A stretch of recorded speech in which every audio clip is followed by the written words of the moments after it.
Hola y bienvenidos de nuevo a un nuevo podcast en el que vamos a hablar esta vez sobre los lenguajes de programación.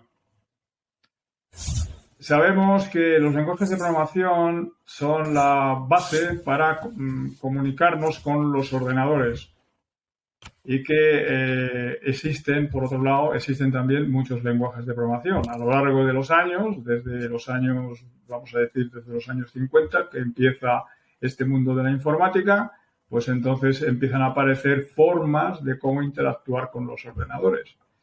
Uno de los primeros lenguajes de programación que se inventaron fue un lenguaje que se llama COBOL. COBOL. Este lenguaje era muy orientado a resolver cosas de finanzas y tuvo un éxito y tiene en la actualidad un éxito dentro del mundo financiero, de los bancos, compañías de seguridad, a día de hoy. Y fue un lenguaje que tiene ahora mismo 60 y tantos años, ¿no? Luego fueron naciendo otros lenguajes y actualmente, cuando ya pensábamos que ya teníamos todo un poco resuelto, pues incluso empiezan a aparecer nuevos lenguajes que pretenden pues resolver las mismas cosas, porque estamos hablando de resolver los mismos problemas, pero de manera completamente diferente o al menos diferente, ¿no? Se supone que los lenguajes tienen una orientación concreta a un tema. Lo mismo que he dicho, de que el COBOL tenía una relación con los negocios. En la misma época en la que nace el COBOL, nacía otro lenguaje que se llama Fortran. Fortran, si separamos la palabra for de la palabra tran, era Formula Translation. Entonces era un lenguaje más orientado a resolver problemas de índole matemático. Entonces, quiere decir que se podían realizar aplicaciones de finanzas dentro del mundo del Fortran, pues aunque tuviera una orientación pues, más científica, pues sí que se podía, pero no era lo normal hacerlo así, ¿no? Entonces, lo que vamos un poco a intentar aclarar es este mundillo de los lenguajes de programación. Primero, vamos a aclarar por dónde deberíamos de empezar. ¿Hay lenguajes más fáciles o más difíciles? Este sería un poco la primera pregunta que plantearíamos para poder resolver dentro de esta cosa. Yo no tengo ni idea de lenguajes de programación, por ejemplo. Soy una persona que acabo de meterme en este mundo. Quiero meterme dentro del mundo de la informática. ¿Qué lenguaje tengo que aprender? ¿Cuál sería el lenguaje, digamos, más fácil de aprender? Esta es la pregunta que te lanzo, David. A ver si tu visión de que has aprendido ya a programar desde hace unos 8 o 10 años, a ver cuál de todos los lenguajes que tú has visto, ¿con qué lenguaje te quedarías con el que dices, bueno, yo si tuviera que aprender de nuevo, sí, que esto es ponerse en una situación que es difícil, si tuviera que aprender de nuevo, ¿qué aprendería? Sí, pues yo empecé con César, que es probablemente el peor lenguaje que se puede elegir para empezar a programar. Porque, pues bueno, era de Microsoft en aquel entonces y no tenía la potencia como otros lenguajes. Yo empezaría con el Python, la verdad. ¿Por qué? El lenguaje Python es un lenguaje que estuvo apadrinado por Google, nació a principios de los años 90, 93, 94 creo, por ahí. Entonces, es un lenguaje que es bastante limpio y se entiende bastante bien porque a la que digamos que entiendes cómo funciona el lenguaje, pues cualquier persona casi puede escribir funciones y demás y tiene un gran número de utilidades, pues para hacer bucles, para sumar, para restar y todo esto, todo lo que he dicho, también el Python tiene muchas librerías en las que puedes utilizar lógica de otras personas. Pues, por ejemplo, si tienes una librería para leer datos médicos, seguro que hay una librería. Si tienes un problema para inspeccionar datos médicos, seguro que hay una librería que te soluciona ese problema en Python. Al contrario, si vas a César o si vas a algún lenguaje que no esté tan orientado a este tipo, que no haya sido usado en la industria en la que tú estás, pues va a ser más complicado encontrar librerías. ¿Qué es una librería? Preguntará alguien, ¿no?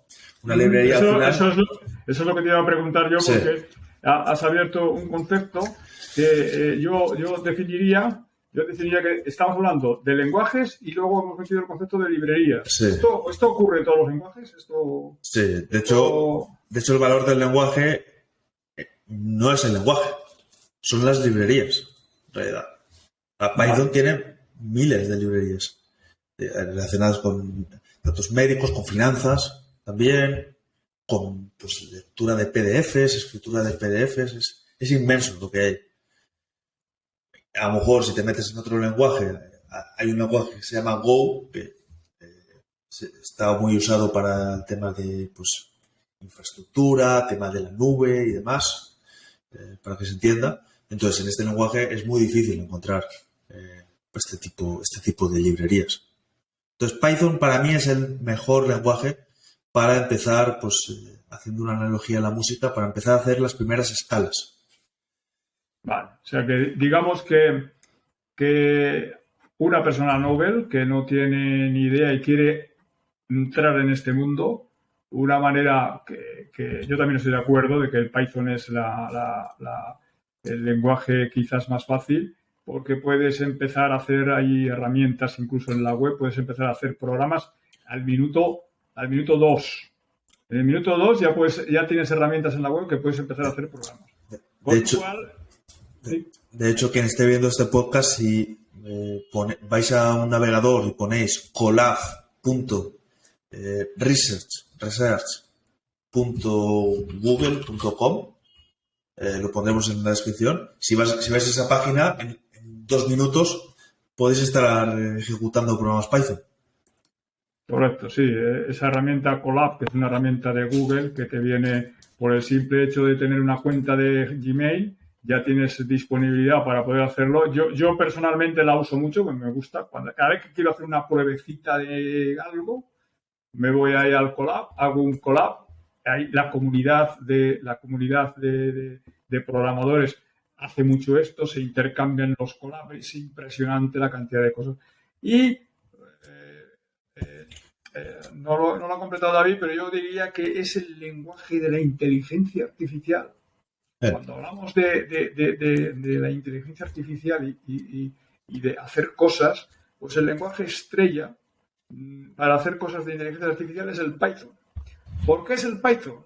Bueno, porque Google ha aportado muchísima tecnología de inteligencia artificial, ha aportado a la comunidad, ha hecho open source Lo siento, no te he entendido. De aplicaciones de inteligencia artificial. Como Google también tenía cosas relacionadas con el Python, o sea que él había abanderado el Python durante muchos años, pues entonces ahí se combinaron dos cosas. Entonces hay verdaderas maravillas relacionadas con la inteligencia artificial. Hay verdaderas maravillas relacionadas con la visión también, la visión artificial. Hay librerías que te permiten analizar vídeos, reconocer objetos dentro de los vídeos, que eso lo combinas con la inteligencia artificial y podrías reconocer personas. O sea, en el campo donde te metas está el Python ahí metido. Entonces, yo creo que como una primera conclusión que podríamos sacar, consejo que podríamos dar en este podcast es que si alguien quiere meterse dentro de este mundo, el lenguaje que debería de aprender es el lenguaje Python. Inteligencia artificial y también análisis de datos, porque también hay librerías espectaculares para pues, leer Excel, analizarlos, conectarte con bases de datos. O sea, si uno no se quiere complicar mucho y quiere centrarse más en la lógica de negocio, el Python es mano de santo, diría. Bien. Bien. Sí, lo que llamamos ahora un científico de datos, de hecho cuando se hace algún máster de ciencia de datos o cuando se hace cualquier cosa de este tipo relacionado con análisis de datos, inteligencia artificial y demás, en todos estos seminarios, máster y cursos, está el Python metido como herramienta para este tipo de trabajos. Bien, pues entonces imaginémonos que ya hemos aprendido Python. Vale, ya sabemos un lenguaje de programación. Yo soy de los que pienso de que aprender un lenguaje de programación, lo que es aprender la estructura básica de la programación, y esto yo lo he demostrado en varios cursos que he dado, se puede enseñar a programar en un día. Me diréis, ¿qué me estás contando? ¿Cómo es que se puede programar en un día? Las estructuras de programación, las estructuras diferentes de programación son muy pocas. O sea, hay 3 estructuras de programación diferentes. La estructura secuencial, una cosa detrás de otra. La estructura que se llama alternativa, o sea, llega un momento en que cojo y hago una pregunta y me derivo hacia un lado, hacia otro en función de si es verdadero o falso. Y la estructura repetitiva, que es hacer unas cosas un número de veces determinado o indeterminado. Entonces, con esas 3 estructuras, combinando esas 3 estructuras básicas, podemos realizar cualquier programa. Esto es un poco la esencia. Ya digamos que ya está definido cómo es un determinado programa. Lo podemos asociar, por ejemplo, a un programa de una lavadora. ¿Qué hace una lavadora? Pues una lavadora, pues cuando le pones el programa de lavado tal, pues él sabe que tiene que calentar el agua o no, tiene que estar no sé cuánto esperando, luego tiene que dar vueltas a una determinada velocidad, luego para otro lado, y una sucesión de pasos, al final termina centrifugando, si le hemos dicho que centrifugue con un botón, y le hemos dicho la velocidad de centrifuga. Entonces, eso es lo que, además se dice así, voy a poner la lavadora en el programa tal. Pues un programa es eso. Entonces, nosotros, vía órdenes escritas, escritas en un ordenador, se las decimos al ordenador y en el ordenador lo que va a hacer es interpretar eso y hacer lo que le hemos nosotros dicho en esas órdenes. Esto es un poco la historia. Entonces, las diferentes tipos de estructuras son esas 3 que he comentado. Esto vale para todos los lenguajes. O sea, que da lo mismo que lo hagamos en Python o hagamos en otros lenguajes. Quiere decirse que imagínate David, yo ya he aprendido un lenguaje de programación y ya sé las estructuras, ¿vale? Por otro lado, he aprendido también esas librerías que de alguna manera son cosas de apoyo, son cosas que yo ya no tengo que hacer. O sea, si yo quiero analizar un vídeo o quiero analizar una imagen, o quiero decir, he cogido las imágenes del teléfono y resulta que tienen un montón de megas y quiero reducirlas. Pues yo tengo una librería que me hace eso. Yo no tengo que coger imagen por imagen, analizarla por dentro y ver. No, tengo una función, una librería que me hace eso. Entonces, el conocimiento es del lenguaje y el conocimiento es de la librería. Este es el concepto que os tenéis que llevar. Y utilizando el lenguaje con las librerías, soy capaz de conseguir ese objetivo. Vale, pues esta es la historia. Entonces, ¿cuál sería el siguiente lenguaje que deberíamos de aprender o por qué tenemos que aprender otro lenguaje de programación? Bueno, esa sería la pregunta. Es que a lo mejor no necesitas aprender otro lenguaje porque con Python vives. Si eres científico de datos, era el primero que iba a decir. Si eres científico de datos, pues a lo mejor no tienes necesidad porque eres muy bueno en Python y es como, eres muy bueno en un instrumento, ¿para qué te vas a cambiar si te gusta lo que haces y si te ganas la vida bien? Ahora bien, es interesante tener algo de contexto en otros, algo de experiencia en otros lenguajes. Pues, por ejemplo, un lenguaje muy interesante porque si se une la parte del Python, que es algo que se ejecuta en el servidor, el Python no está en cliente, en el navegador. Hay una cosa que se llama WebAssembly, pero no nos vamos a meter en detalle, pero vamos, no está, por lo general no está en el navegador, está solo en el servidor. Un lenguaje bastante interesante es el JavaScript, porque con el JavaScript, HTML y CSS ya podrías montar una aplicación tú con tu web y con tu servidor y que hiciese lo que tú tuvieses programado ya sea algo de inteligencia artificial o de datos, de análisis de datos o de lo que sea, de lo que hayas hecho. Entonces, este sería el segundo lenguaje que yo aprendería. O sea, necesitas una parte de backend, de base de servidora, y luego necesitas algo para mostrárselo al usuario, un lenguaje para mostrárselo al usuario, que ahí entraría pues el HTML, JavaScript, CSS. Bien, o sea que resumiendo un poco esto que acabas de decir, si yo quiero utilizar la web como mecanismo de presentar información, necesito conocer otro lenguaje que es el JavaScript. El JavaScript, tiene también el mismo concepto de librerías y de utilidades que me hacen la vida más fácil del programador. Sí, casi todos los lenguajes de programación tienen. JavaScript tiene. Las librerías que te vas a encontrar en JavaScript pues son más orientadas sobre todo a la interfaz, no tan orientadas a la lógica de negocio como puede ser Python. Pero sí, JavaScript. De hecho, creo que hay más paquetes que en Python. En los conceptos de las librerías, pues está el gestor de paquetes. Entonces, en JavaScript el gestor de paquetes se llama NPM y se pueden ver ahí todos los paquetes que hay publicados. Hay más que en Python incluso. Y HTML no tiene ese concepto. HTML es un lenguaje de marcas, es como el XML, ¿sabes? No hay librerías. Y bueno, el CSS para estilos, para que quede bonita tu página. Esa sería la definición. O sea, el HTML es para definir cómo salen los elementos, pero el CSS es para, pues, darle forma, digamos. Y el JavaScript es para tu lógica. Pues de aquí tiene, cuando se le dé este botón, tiene que salir tal cosa o demás. Bien, o sea que deberíamos de aprender JavaScript, HTML y CSS si lo que nos interesa es construir páginas web. Sí. Entonces, todo lo que tiene que ver con la presentación lo haríamos en JavaScript y todo lo que tendría que ver con los servicios de acceso a datos y demás lo haríamos con Python. Eso sería una buena combinación que ya nos permitiría ser autónomos para realizar, digamos que cualquier proyecto que se nos presentara. O sea, haría la pregunta yo, ¿con esto ya podríamos vivir? Sí. ¿O necesitamos aún más cosas? Con esto se podría vivir y bastante bien. Con Python y JavaScript, a no ser que tengas algún proyecto en el que el cliente quiera las cosas en Java, o en otro, Java es otro lenguaje de programación, o que para el problema se necesita otro lenguaje, pero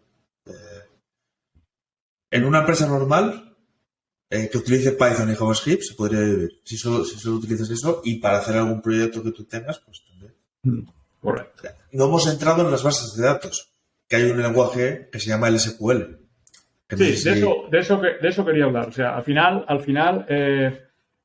por completar un poco el puzzle que estamos describiendo, con la idea de que la persona que tenga un horizonte de qué tiene que saber para ser lo más autónomo posible, entonces me falta algo que sería el acceso a los datos. O sea, al final sabemos que, explicándolo así, sin entrar en mucho detalle, los datos hay que guardarlos en algún sitio. Estos datos se guardan en unos elementos que se llaman bases de datos. Y a esas bases de datos hay que acceder. O sea, yo desde mi programa, en algún momento determinado, decir, oye, vete a la base de datos y coge estos datos. Esto que yo he dicho así, muy alegremente. Coge los datos de los clientes. Esto se dice con otro lenguaje de programación que se llama un lenguaje de programación a las bases de datos. Este lenguaje tiene un nombre que se llama SQL y deberíamos también de aprenderlo y que formará parte un poco de nuestro aprendizaje. Yo soy de la opinión, incluso, que conozco a muchos programadores, que las bases de datos parece que no le prestan atención. O sea, dentro de lo que es el mundo de la informática ahora se le presta mucha atención a lo que se ve. ¿Qué es lo que se ve? Lo de las páginas web. Entonces se le presta mucha atención al diseño, se le presta mucha atención a la presentación, a la UX que llaman, a la User Experience, o sea, a hacer que lo que nosotros hacemos sea fácil de usar, sea agradable, que no genere angustia. Eso se le presta mucha atención.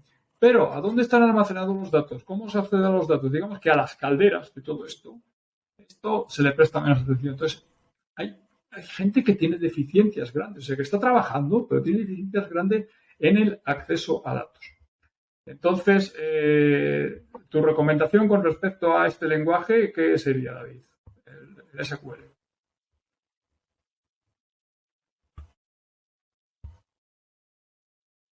Bueno, lo has resumido tú. En realidad es el lenguaje que necesitamos para obtener datos de una base de datos. Que al final Se le debería de prestar atención, la idea es que se le debería de prestar atención. es que si no guardamos datos, ¿qué hacemos?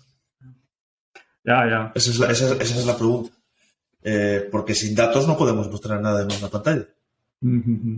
¿Qué es lo más difícil dentro de lo que son el manejo de las bases de datos? ¿Qué es lo que tú ves más difícil de gestionar o temas de rendimientos o temas de... Bueno, estamos dando por supuesto de que la persona está empezando. Entonces, rendimiento, eso es algo que viene después. Cuando la persona está empezando, pues es tomar contacto con una base de datos, instalarte una base de datos, pues ya puede ser Postgres, SQL o MySQL. Entonces, empezar y crearte una tabla con tus columnas y empezar ahí pues a hacer pruebas. Ahí tampoco podemos decir mucho más, porque eso es algo que el problema te va a decir qué es lo que tienes que hacer al final. Y hay mucha información en Internet. Hay que saber SQL. Y incluso antes que saber JavaScript, saber SQL. Porque si no tenemos una base de datos, no vamos a poder hacer nada. Ese es el mensaje. Ese es el mensaje, ¿no? Sí, está claro. Bueno, cuando nos metemos en una empresa, pues la base de datos ya está, ¿no? Hay muchas bases de datos, incluso, donde cada base de datos tiene diferente tipo de información. Pero si se quiere empezar desde cero, hay que crear una base de datos desde cero. Que eso no todos los programadores han hecho eso. Ya. Crear una base de datos desde cero, crear una aplicación desde cero con Python, JavaScript, algo de base de datos. Yo creo que eso es algo que hay que hacer en el primer año, el que se empieza, para tener la figura completa. Porque todo lo demás vas a cambiar cómo accedes a los datos, vas a cambiar cómo haces la parte servidora, puedes cambiar cómo haces la web, pero los conceptos son los mismos. Tienes una base de datos a la que accedes a través de el servidor, que sería el Python, y tienes que mostrar algo al usuario. Por lo tanto, tienes la web. Entonces, ahí te vas a estar moviendo, ya hagas en vez de con Python, con Java, el servidor, o en vez de ser una base de datos SQL, que sea non-SQL, que es otro tipo de base de datos. Hay que meterse en ese bucle de tengo datos, los obtengo y los muestro. Tengo datos, los obtengo y los muestro. Bien. Ya. No sé si tienes alguna. Sí, no, perfecto. Lo has definido perfecto. Yo creo que conociendo, digamos, ese circuito, a ese circuito hay que darle muchas vueltas y mejorar. Y mejorar cada vez y irlo haciendo mejor. Llegado a este punto, yo en los lenguajes de programación, que he aprendido muchos a lo largo de toda mi experiencia, y tú también, y tú incluso me consta que los aprendes con más rapidez, ¿podríamos dar alguna receta? O sea, ¿qué es lo que se puede hacer para cuando tengo que aprender algo o no? Ya lo he aprendido, pero tengo que mejorar. Yo defino 3 niveles dentro de lo que es el mundo de la tecnología. Una cosa es conocer que existe aporta poco valor, o sea, simplemente yo conozco que existe el lenguaje Rust, pero Rust y sé que existe, pero que no sé nada más, con lo cual no aporto valor ninguno. Otra cosa es saber, o sea, yo ya he hecho pruebas con ese lenguaje, me he puesto con el lenguaje Java y ya he hecho los primeros programas, ya he hecho las primeras cositas y demás, incluso he accedido ya a base de datos desde este lenguaje Java, ya un poco. Y otra cosa es dominar. Dominar significa que cualquier problema que me presentan, yo ya no tengo ningún problema, ya soy, digamos, inconscientemente competente. Esto es como cuando aprendemos a conducir. Cuando aprendemos a conducir, al principio hay que mirar, espérate a ver que llega el semáforo, dónde está el freno, estoy mirando las cosas, tengo que cambiar de marcha, todo lo haces. Llega un momento en que de la experiencia de conducir, tú cambias de marcha, te vas pensando en otra cosa, vas pensando en lo que vas a decir o vas a hacer cuando llegues al destino, pero tú ya no piensas que cambies de marcha tal. De hecho, si te preguntan, ¿has cambiado de marcha? ¿Cuántas veces has cambiado de marcha? No, ni lo sabes, porque eres inconscientemente competente. Entonces, dentro de lo que es el aprendizaje del lenguaje, el estado ideal es ser inconscientemente competente. O sea, a mí me plantean un problema y yo ya no tengo que decir si esto termina con punto y coma, si tengo que abrir una llave, tengo que abrir no sé qué, tal. ¿Cómo tú consigues, o si tienes alguna receta, poder llegar a ese estadio que es el ideal, que es el dominar un lenguaje? Evidentemente, la experiencia, el tiempo que estés, eso te va a apoyar. Pero ¿cómo consigo en el menor tiempo posible llegar a ese estadio que es en el que ya no te genera angustia, porque ya prácticamente has resuelto todo, escribes con una facilidad grande? No sé si me explico. Bueno, al final, no hemos comentado antes, pero si eres nuevo y estás aprendiendo Python y luego aprendes JavaScript, pues en un momento dado estarás escribiendo JavaScript y con la sintaxis de Python y dirás, ¿qué estoy haciendo? Ese tipo de dislexia siempre va a estar. Y a la que programes en más lenguajes de programación,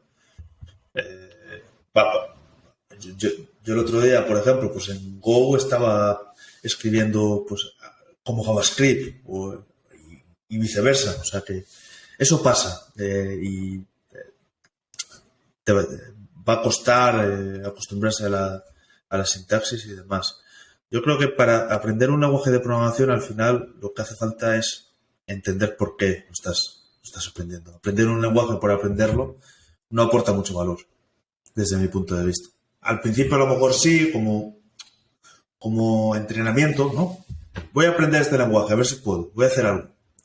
Pero más allá de eso necesitas una motivación extra, porque es complicado aprender un nuevo lenguaje. Yo el último que aprendí, de hecho el lenguaje este que mencionas, el Rust, eso es un infierno. Yo he probado eso y yo no lo entiendo, entonces no tengo una motivación para aprenderlo y no creo que lo aprenda a lo mejor el año que viene. Tengo un problema que requiere Rust, pero hasta que no tengo un problema que requiera Rust yo no lo aprendo. Porque aprender por aprender, pues ya tengo otros lenguajes, como el Go, como el Python. Entonces, tiene que haber una motivación. Correcto. O sea que la conclusión que sacamos de alguna manera es que solamente es interesante aprender cuando tienes un problema que resolver, cuando tienes o sea, no aprendamos. Esto es como aprender un idioma. O sea, voy a aprender Esperanto. Pues, hombre, Sí. Voy a aprender, ¿para qué? Si no voy a hablar con nadie, entonces no va a servir para nada. O sí, a lo mejor si te gusta, pues aprender lenguajes, pues bueno, hay gente que le puede gustar y dice, bueno, pues voy a aprender lenguajes de programación. Y cuantos más sepa, mejor. Y yo aquí creo que lo que diría es que vamos a aprender lo que necesitamos, o sea, por el trabajo. O sea, sale una necesidad, pero cuando sale esa necesidad y tengo que aprenderlo, ¿cómo llegamos lo más rápido posible? Esa era un poco la pregunta. Evidentemente hay que aprender lo que necesitamos aprender. Está claro. ¿Cómo llegamos rápido? ¿Cómo de hecho iba a continuar. Perdón. No, que iba a comentar que yo lo que suelo hacer, por ejemplo, en este lenguaje de Rust, cuando veo un lenguaje que está ganando popularidad, yo lo pruebo y hago pues un pequeño programa para al menos conocer la sintaxis, conocer pues qué puedo hacer, me leo algunos artículos y me voy mentalizando de para qué puedo utilizar ese lenguaje. Por ejemplo, el Go, pues la primera vez que lo vi, pues se utilizaba para productos estrella como puede ser Kubernetes, Docker, todo lo que tiene que ver con infraestructura, con programas en la nube y demás. Entonces, yo identifiqué pues que para un problema relacionado con la infraestructura, pues el Go es de los mejores lenguajes. Entonces, ahí ya sí que voy directamente a Go. Pero claro, el que a ti te planteen un lenguaje y decir, lo tengo que hacer con este, que a ti te planteen un problema y que tú digas, lo tengo que hacer con este lenguaje. Claro, eso es difícil. de intuir. Ahora bien, ¿cómo se hace para aprender el lenguaje en lo más en el tiempo mínimo, ¿no? En el menor tiempo posible. Esa sería la... No, yo no tengo una fórmula. La fórmula es empezar desde lo más básico y tener un problema bien definido. Pues la gente cuando hace una web, pues suele hacer el típico problema del to-do list, ¿no? Que es un problema bien definido en el que tú tienes una lista de lo que tienes que hacer y tienes que eliminar, borrar y añadir.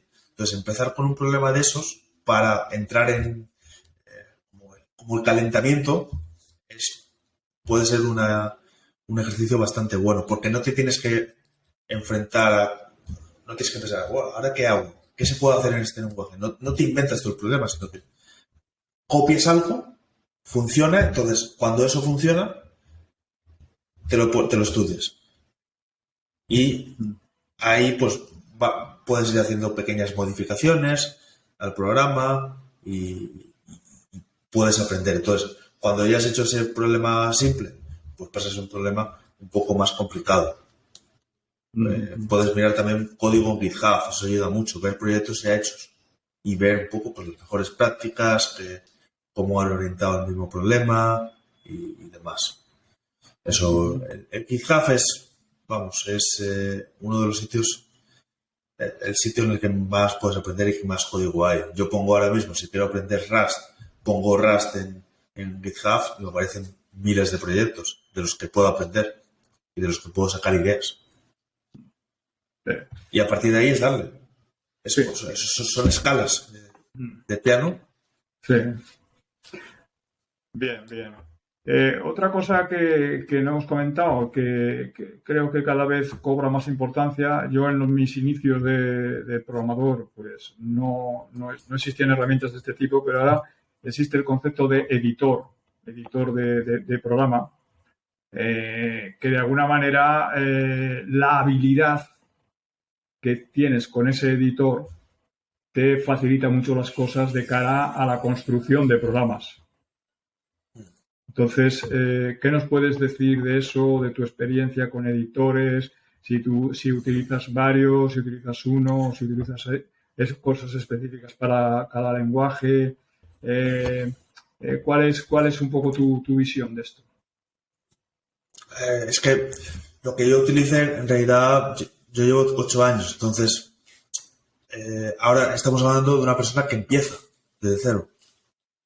Entonces, una persona que empieza desde cero, pues con el Visual Studio Code, que es un producto de Microsoft, pues con eso puede tirar, puede aprender Python, puede aprender JavaScript. No hay que sobrecomplicarse en estas decisiones.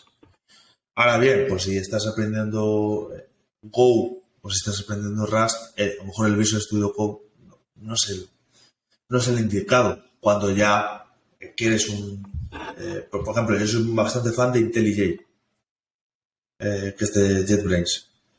Ellos tienen pues un IDE, un editor que pues sirve para aprender Go. Entonces, para escribir Go. Entonces, yo es el que utilizo para escribir Go. Y es mucho mejor que el Visual Studio Code. Entonces, dependiendo del lenguaje, voy eligiendo el IDE, digamos, que mejor se adapta al lenguaje. En el Go utilizo el GoLand.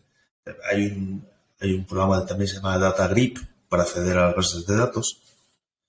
Pero, por lo general, con el Visual Studio Code se podría gestionar todo. Bien. Bien, queda un poco constatado que de alguna manera hay varios editores diferentes, que pueden haber editores especializados para cada uno de los lenguajes y que, bueno, pues que hay editores que son genéricos que puedes utilizar ¿Cuál es tu opinión? muchos lenguajes. ¿Cuál es tu opinión? Mi opinión, a lo largo del tiempo, yo utilizaba al principio una cosa que era un simple bloc de notas en su momento. O sea que, no, digo ahora, para una persona que quiera aprender. Sí, yo para lo mismo, estoy de acuerdo contigo, con el Visual Studio Code, que es una herramienta que es gratis, o sea que es open source, que se puede uno descargar en el ordenador y empezar a trabajar al instante. Para mí es una herramienta fantástica. Es de las cosas que ha hecho Microsoft que funciona en cualquier sistema operativo y que permite editar y que hicieron una cosa muy buena, que es meterle una especie de añadidos, una especie de lo que llaman ellos extensiones, que te permiten personalizarla para cada uno de los lenguajes. Entonces tú estás escribiendo HTML y te ayuda a escribir HTML. Estás escribiendo CSS y te ayuda a escribir CSS. Estás escribiendo JavaScript y te maneja, pues te pone los errores ahí con rojo y demás. Te valida la sintaxis y demás. Y ahora además, y es donde entra una tecnología que es muy sorprendente. Hacía tiempo que no veía nada tan novedoso. Es una cosa que llaman el copilot. Es copiloto. Es un asistente muy especial basado en inteligencia artificial. O sea, la inteligencia artificial ha llegado a la construcción de programas para ayudar. Al final, nos imaginamos la vida de un programador que es escribir líneas. Venga a escribir todo el día, Entonces, cualquier facilidad que tenga para que esas líneas se escriban más rápido, bienvenido sea.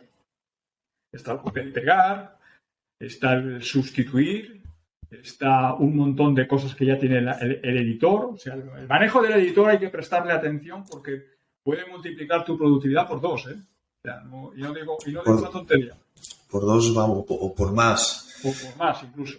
Al final, tener agilidad en el editor te va a reducir la fricción entre lo que piensas y lo que haces. Porque si hay complicaciones en editar varios ficheros, en ubicarte en el proyecto y demás, pues vas a perder muchas horas al final. Vas a perder muchas horas. Por lo tanto, la conclusión es que hay que prestarle atención a un buen uso del editor. Sí, eso. Y eso es algo que no se le suele prestar atención. Hay que tener el mejor editor para el lenguaje. Yo para Java pues utilizo otro, que no es el Visual Studio Code, porque no me convence, no soy productivo. Soy productivo en un editor específico. Aunque tenga Copilot en Visual Studio Code, no. Sí. Pues no, en este caso no. Eso es un proceso que tiene que pasar el programador por él. O sea, no podemos decir aquí cientos de consejos, pero al final el programador es el que tiene que ver pues qué le va mejor a él, qué puede mejorar. Por ejemplo, hay una funcionalidad que es el elegir, el sustituir la misma palabra en todo el fichero de una manera en vivo, digamos. Creo que con el control D creo que se puede hacer en el Visual Studio Code. Entonces, eso, pues, de hacer eso a ir línea a línea, reemplazando y mirando a ver la misma palabra y cambiarla por la palabra que tú quieres, pues, esos son minutos y errores que ya no cometes. El editor es, vamos, a lo mejor, creo que no me paso, pero sería el 30% de la productividad, si no más, de un programador. Sí, que evidentemente esto es, asimilando un poco a los videojuegos, es esa habilidad que tiene el jugador frente al contrario que le hace ganar. Pues cuanta más habilidad tenga con el uso de los mandos y demás, pues conseguirá rebajar el tiempo y poder ganar una determinada cosa. Pues esto es un poco lo mismo, pero orientado a lo que es el desarrollo de programas. Cuanta más habilidad tengamos con el uso del editor, hay que tener un buen teclado, hay que tener 2 pantallas, hay que tener una buena digamos, máquina donde podamos trabajar con lo mejor posible para tener la máxima productividad. La analogía con el juego es perfecta, porque en un juego, pues la habilidad que tengas está lo que vas a hacer, eso es más tema mental, ¿no? De cuál va a ser tu próximo movimiento, y luego está el cómo manejas el teclado, el cómo de rápido puedas ejecutar esos movimientos que tienes pensados. Eso es. Entonces, esa agilidad es vital para un programador. Sí. Para tardar en vez de 3 horas, 30 minutos. Sí. O sea que estamos hablando, en este caso, no para la persona que empieza, evidentemente, sino que son cosas que hay que tener en cuenta y que se tienen en cuenta en los trabajos. Porque hay conceptos que es el programador. Claro, cuantas más líneas escriba, damos por supuesto que lo que tiene que escribir ya sabe lo que tiene que hacer. Pero imaginémonos que tiene que escribir 500 líneas. Son 500 líneas que tiene que escribir sin errores y demás. Pero si yo tengo utilidades del editor y demás que me permiten escribir esas 500 líneas en hora y media, pues he escrito, y a lo mejor otro para escribir esas 500 líneas tarda 3 horas, tarda el doble. Entonces, al final, es una parte importante y hay que prestarle atención. Bien, dentro de los lenguajes usados actualmente en el mundo empresarial, o sea, hemos hablado que del Python, si queremos empezar con Python, con el Python también se usan las empresas, pero dentro de lo que es los lenguajes que usan, yo qué sé, los bancos para hacer sus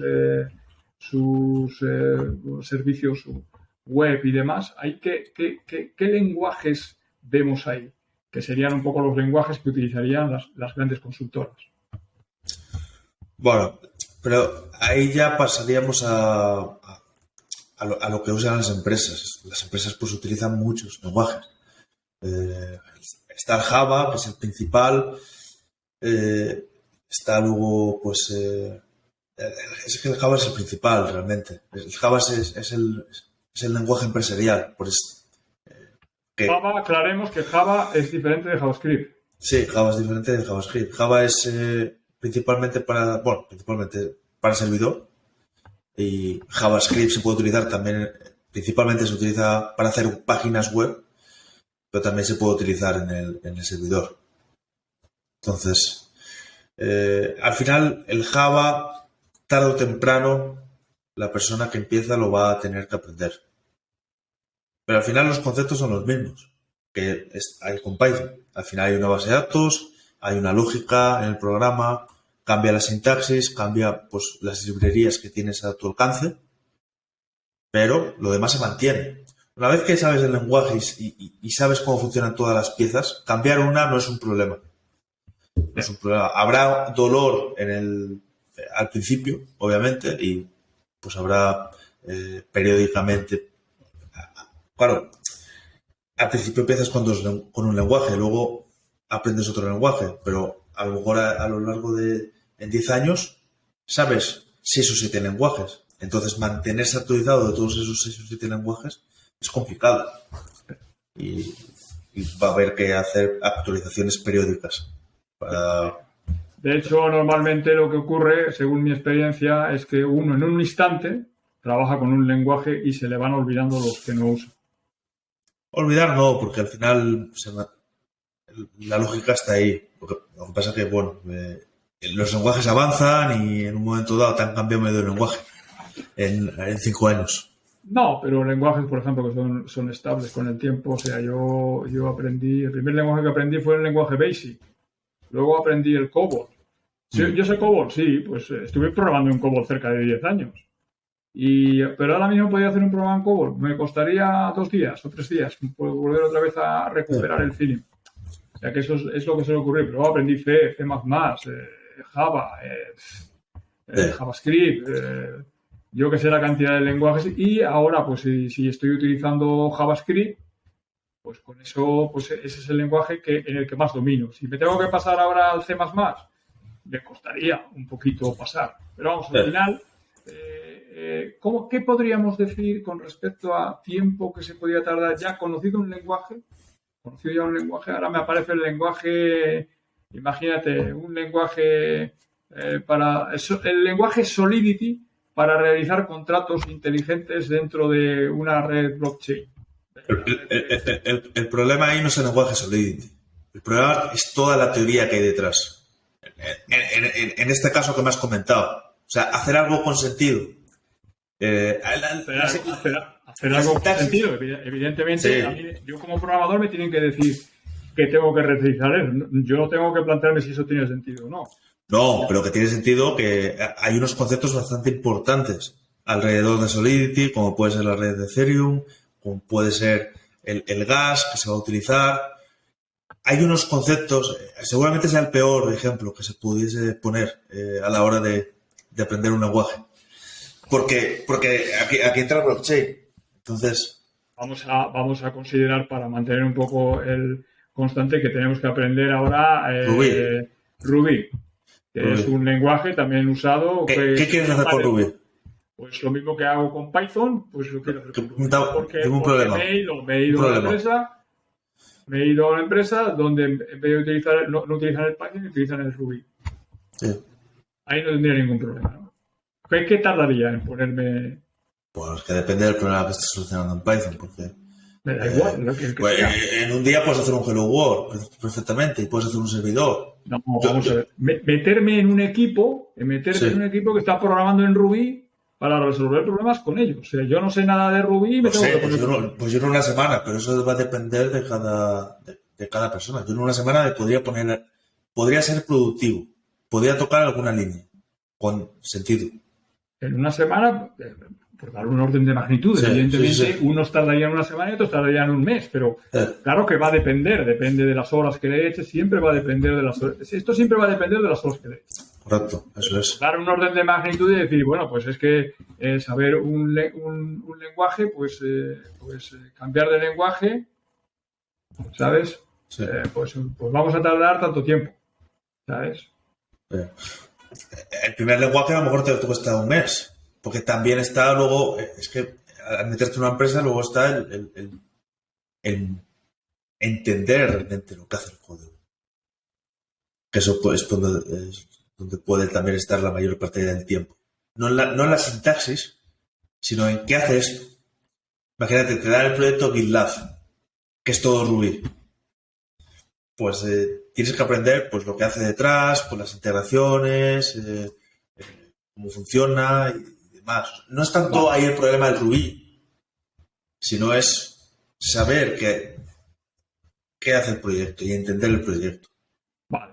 Esto ahí quería yo llegar, porque ese es un concepto que acabas de destapar, quizás uno de los mayores problemas, que es que cuando uno entra a una empresa para programar en otra tecnología, o sea, imaginémonos que entramos a un sitio donde tenemos que programar en Ruby, cuando entra ahí, resulta que no solamente tiene que aprender el lenguaje de programación, que eso puede costar relativamente poco, sino que tiene que entender posiblemente pues 1 millón de líneas de código o 2 millones de líneas de código que harán, no se sabe muy bien que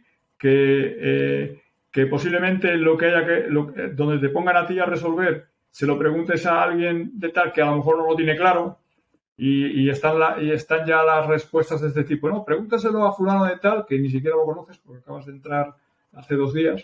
Pregúntale a fulano de tal que esto lo lleva él. Y entonces preguntas a fulano de tal, no, pero sí, lo llevo yo, pero resulta que esto concretamente lo modificó no sé quién, que incluso ya no está ni en la empresa. Entonces, un problema importante que hay y una habilidad especial que tiene que tener el programador es a comprender y a navegar dentro de esa gran ignorancia. O sea, decir, evidentemente yo me tengo que poner a hacer cosas, me han pedido que modifique una pantalla, que modifique no sé qué, y a lo mejor esto tengo que tocar aquí, tengo que tocar en 6 sitios, allí hay 1500 ficheros, y todo esto que tengo que tocar, lo tengo que tocar con un cierto sentido. O sea, para que os deis cuenta de lo que estoy hablando, en la empresa donde estoy yo, una persona que entra, a lo mejor tarda 3 meses en hacer algo coherente. Porque los primeros meses se los pasa entendiendo lo que hay, entendiendo cómo se hace, entendiendo... No es que no haga nada, sino que hace cosas irrelevantes, hace cosas que prácticamente, no tienen prácticamente dificultad, porque las cosas, cuando la cosa tiene una cierta dificultad, es imposible que sea capaz de hacerlo, porque hay mucha interacción entre las aplicaciones. Estoy hablando de un sitio donde hay una aplicación de 3 o 4 millones de líneas de código en un sitio y otros 3 o 4 millones de líneas en otro sitio. Normalmente ahora suele estar el código más repartido, más dividido. Entonces, si estás en un proyecto, yo no he entrado a un sitio y me he tenido que estudiar 1 millón de líneas de código. Empiezas con con tu proyecto, que son muchas menos. No. Y todo lo demás lo vas entendiendo a medida de que lo vas necesitando. Porque como tengas que entender todo lo que hay, toda la historia, esto es como querer estudiarse la historia de los últimos 10.000 años en una semana. Eso es imposible. No, ya. Tú estudias la parte que te toca. Pues si está la parte de los romanos, te estudias la parte de los romanos. Porque te han dicho, oye, tú modifica esto de aquí. Lo que se necesite para ser productivo. Eso. Y luego ya no hace falta entender todo al principio. Lo que hace falta es tener una cierta intuición de por dónde van las cosas y preguntar sobre todo. En la primera o segunda semana que estás en una nueva empresa hay que preguntar. Porque es cuando vas a poder preguntar. Si al año preguntas algo obvio, mal. Sí, bueno, al año no creo. Si preguntas algo obvio ya no estás ahí. Ya, sí. Si al año preguntas algo obvio es que no has sido capaz de hacer en un año nada. Sí. Entonces en general, pues tendrás. No, pero lo que quiero decir es que el primer mes es el momento para. Correcto. El primer mes se te perdona todo. Sí. Puedes preguntar lo que sea. A partir de que pasa el tiempo ya puedes ir preguntando menos cosas o están menos cosas permitidas. Al final la gente te va a responder, aunque preguntes cualquier cosa, aunque sea al año. Pero vamos. Sí. En las primeras semanas yo lo que hago es preguntar todo lo que puedo, aunque sea pesado, porque si no, no avanzo. Sí. No. Sí, eso forma parte del comportamiento en una empresa, que tienes que ser activo en todo momento, incluso hasta cuando llegas. Cuando llegas tienes que ser activo porque tienes que preguntar para enterarte, y cuando ya estás posicionado tienes que ser activo para resolver el máximo número de cosas posible. Y vivirás mejor porque pues, cuanto más lo tengas controlado, mejor vas a vivir, porque cuando cojas el control del proyecto dirás, vale, pues tengo que tocar aquí, tengo que tocar allá, y ya pues es más tranquilo, ¿no? El día a día. Correcto. El primer mes es el duro. A partir de ahí ya va menos. Bien, entonces el problema de aprender un lenguaje no es un problema complicado. El problema puede estar más en saber todo el conjunto de librerías que te pueden ayudar a resolver lo que tienes que hacer, y que las cosas las tienes que combinar con otros elementos que también tienes que conocer. Si, por ejemplo, estamos trabajando con una base de datos, necesitamos saber cómo funciona esa base de datos, porque además, aunque hemos dicho que hay un lenguaje que se llama SQL, que es válido para todas las bases de datos, luego hay particularidades de cada una de las bases de datos. Y lo mismo que cuando hablamos de la parte de la página web, pues hemos hablado de HTML, hemos hablado de CSS, hemos hablado de JavaScript, pero también y ahora surge la necesidad de aprender lo que se llaman los frameworks de programación en cliente, que se tienen que aprender porque todas las empresas utilizan un determinado framework. Esto te obliga a que, aparte de saber el JavaScript, aparte de saber el HTML y el CSS, tienes que aprender ya las características especiales de un determinado framework. ¿Qué es un framework? Para que no lo sepa. Sí, un framework, digamos que es un conjunto de utilidades que te permiten hacer las cosas más fáciles. En el mundo de las páginas web, en un inicio, que no había nada, o sea, simplemente había un fichero HTML con una CSS que maquillaba el contenido que habías puesto en el HTML y ya está, y poco más. No había ni interacción ni demás. A medida de que fue evolucionando la web, pues cada vez más la web se permite hacer cosas. La web es más interactiva, es más usable, puedo pinchar y me aparecen ventanas, puedo cerrar, hay animación. Hay un montón de cosas que hacen que la UX, User Experience, la UX sea mejor. Esto es una de las cosas que más se valora, el tema de la UX. ¿Por qué? Porque cada vez necesitamos más que las páginas sean más intuitivas.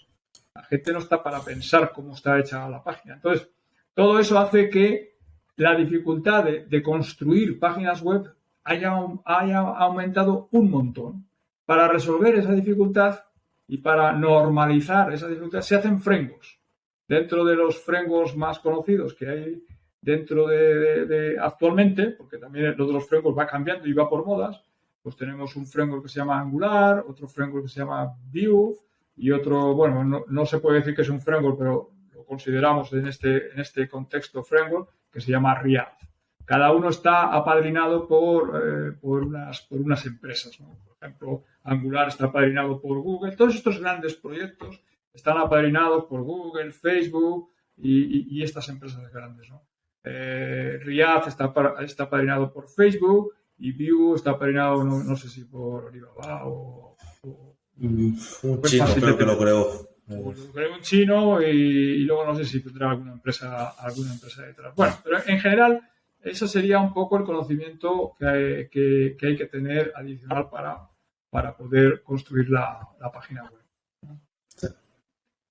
Bien, estábamos un poquito ya un poco resumiendo qué es lo que habría que conocer para poder realizar cosas. O sea, concluimos que de alguna manera el lenguaje no es lo más importante, no es lo más difícil. Con el lenguaje lo podemos superar en un tiempo más o menos récord. Lo que son las bases de la programación, eso es muy sencillo. Lo que es empezar a hacer cosas sencillas también es muy simple ahora con las herramientas que hay. Para que os deis cuenta de una cosa, cuando yo aprendí a programar, hasta el 6º o 7º mes no toqué el ordenador. O sea, a mí me estaban enseñando con libros, ¿vale? Y con estos libros yo estaba haciendo los programas, de alguna manera lo estaba haciendo en un papel. Entonces fue al 7º mes cuando me dijeron, ahí está el ordenador, porque claro, había un ordenador para 600 tíos. Entonces lo teníamos que, digamos que, gestionar. Y además había que tener un conocimiento mínimo para poder tocar el ordenador, porque aquel ordenador era como algo, no sé, fantástico. Ocupaba una sala entera, eran otras cosas. Estoy hablando del año 82. Claro, ahora todo esto ha cambiado. O sea, uno con un portátil de 500 euros se pone, abre, entra en lo que hemos dicho del Colab. No sé qué, y a partir de ahí puede empezar a hacer programas. O sea que esto ha cambiado dramáticamente, ¿no? Radicalmente. Entonces, en ese sentido es muchísimo más fácil. Pero lo que es ya un poco complicado es todas esas herramientas, todas esas librerías que hay alrededor, pues saber usarlas y saber lo que hacen. Si yo estoy haciendo ciencia de datos, pues tendré que saber cómo hacer regresiones, si estoy haciendo estadística, regresiones, y cómo hacer cosas de inteligencia artificial, utilizar el machine learning, hacer redes neuronales. O sea, y claro, todo eso que se hace con programas necesita un conocimiento adicional. Entonces, ese conocimiento adicional es importante para esto, ¿no? Para el tema de los lenguajes, que no es solamente el lenguaje, sino las librerías adicionales que se necesitan. Sí. Sí, al final es la clave, el tener un problema y encontrar las librerías y tú organizar el código de tal manera que resuelvas ese problema. Eso es un arte, eso no se puede explicar casi. Sí. Porque es buscar en internet, ver cómo ha resuelto el problema otra gente, sí. Ver en GitHub proyectos similares, saber cómo lo están solucionando. Al final, el problema que has tenido lo ha tenido mucha más gente y ya lo ha resuelto. Entonces, sí. Si tenemos en cuenta eso, la solución siempre está en internet. Sí. O siempre hay un proyecto que ha hecho algo muy parecido a lo tuyo. Sí. Y que vas a poder copiar o inspirarte en lo que ellos hayan hecho. Evidentemente. No está mal copiar, no está mal copiar. No. De hecho, copiar es la manera de llegar más rápido al objetivo. Lo que pasa es que hay que copiar con un sentido. O sea, lo que copiemos tenemos que saber qué hace y entenderlo. Correcto. Porque copiar y pegar así a lo loco, al final te puede funcionar, pero no sabes el por qué. Sí, claro. Al final. Está claro que ahora, con respecto a lo que yo viví en los inicios, ahora es una auténtica maravilla lo que hay, la cantidad de cosas que hay. Evidentemente también lo que se exige es mucho más, se exige llegar al destino más pronto, porque evidentemente hay pues 100.000 utilidades y herramientas adicionales, ¿no? Entonces yo animaría este podcast de alguna manera es para animar a la gente que le pierda el miedo, que mire por ahí en internet, que pille un curso de Python, que es un poco lo que hemos aconsejado como punto, como entry point de esto, y que empiece a hacer cositas. Y que no se deje, digamos, apabullar por la dificultad que hay o porque vea, no, es que necesitas 500 horas. Pues a lo mejor necesitas 500 horas, a lo mejor no necesitas 500, necesitas 1000. Pero que te puedes poner y el objetivo de esto es ser autónomo lo más pronto posible. La autonomía en esto es muy importante. O sea, el que seas capaz de hacer cosas sin preguntar, porque lo que no lo sabes, lo miras en internet, copias, pegas y al final copiarás y pegarás menos, porque ya más o menos ya lo conocerás todo. O sea, que también transmitir que es una cosa posible, que las estructuras básicas de lo que es la programación se explican en un día, se entienden en un día, y que luego es cuestión de pues iterar es pues cada día haciendo un poquito más, mejorando, aprendiendo una nueva librería, aprendiendo una nueva cosa, y esa acumulación de aprendizaje diario durante N meses. Así hay gente que ha conseguido trabajos. O sea, que no pensemos que la gente consigue trabajos porque ha pasado 5 años por la universidad, 4 años por la universidad y ha hecho no sé qué y ha hecho no sé cuántos. O sea, hay gente que porque le gusta, porque tiene interés, o porque le han enseñado lo que sea, pues puede llegar a conseguir un trabajo sin ningún problema al cabo de 10 meses o 12 meses. Esto es un poco lo que la idea de este podcast, transmitir eso y transmitir cómo se podría empezar a hacer el desarrollo. No sé si quieres añadir algo más o... Bueno, si para los que empecéis, vamos, yo si volviera a empezar, pues intentaría hacer algo, resolver un problema que me gustase. O sea, si tengo que hacer una página web, a mí que me gustan mucho pues, los coches, pues a lo mejor sacaría la parrilla de la Fórmula 1 e intentaría tener una base de datos con la parrilla de este año, los coches, las escuderías, los pilotos. Entonces, como que cuando trabajas en un problema o en un área que te gusta, hay más probabilidades de aprender que si empiezas cogiendo datos de los presidentes de Estados Unidos o a saber qué, o de los tenistas y no te gusta el tenis y no entiendes nada. Sí, es una aportación interesante la que haces. Sí, correcto. Sí. Y nada, si tenéis alguna duda o demás, pues en los comentarios de YouTube lo ponéis y responderemos. Muy bien. Pues David, yo creo que hasta aquí hemos llegado. Okay. Esperemos que haya sido de cierta utilidad y que alguno os inspire para meternos dentro de este mundillo. Con que uno empiece, nos conformamos. Con que uno empiece a programar, nos conformamos. Esa es un poco la idea de estos podcasts. No sé si, perdonad si a lo mejor hemos metido alguna palabra técnica que no sale porque es muy difícil ser agnóstico en esto y no contar y no soltar ninguna palabra, pero hemos intentado soltar las menos posibles e incluso aclararlas algunas de las que hemos dicho. Pero bueno, en ese sentido, si queréis que maticemos algunas cosas o tal, nos lo comentáis y cada sábado aquí nos tenéis contando alguna pequeña cosita sobre los inicios de la informática, sobre cómo se comenzar o sobre algunas cosas que pueden ser de interés para personas que principalmente no estén metidas en este tema y que quieran de alguna manera entrar en ello. ¿Algo más? Nada más. Muy bien. Pues muchas gracias y nos vemos en el siguiente. Venga, gracias y nos vemos en el siguiente. Vale. Hasta luego. Hasta luego.